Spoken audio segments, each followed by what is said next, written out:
Okay, so now I'm going to show you how to orient yourself differently to a weave so that it becomes a figure eight.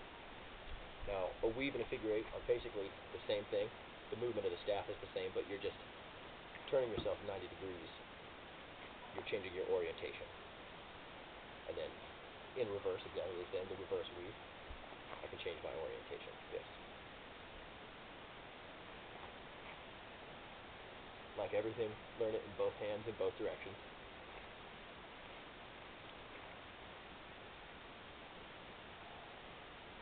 But those are your figure eights. Figure eights are awesome because you can apply across the body and behind the back, behind the head, all these different passes from one hand to the other. Nothing for the back with them. So those are just basic passes.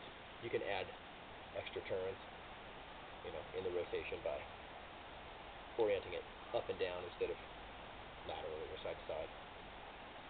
And so there's variations in those across the body passes, but it's a movement from one figure eight, which is essentially the weave that you've already been practicing, and then a pass to your other weave, or a behind the back pass.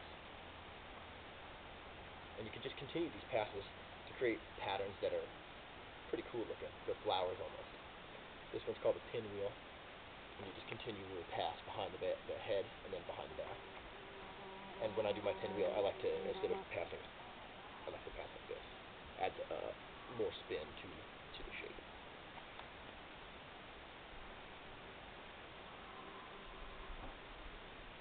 You can do that in both directions.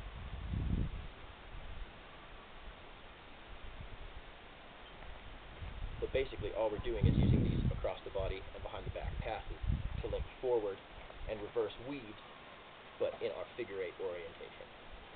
And so I know that seems maybe a little more complicated than it really is, but when you get out and start experimenting with your staff, it'll all start to fall into place. And it becomes really fun, because of just the pure possibility. You don't have to even switch hands. You can do from your figure eight, just like you're going to switch hands, get it to the same point, and then instead of switching, turn your body and continue through. So the possibilities, or just stop here, become endless in the linking of different orientations. And so that's something that you could really explore for a while, so go have fun with that.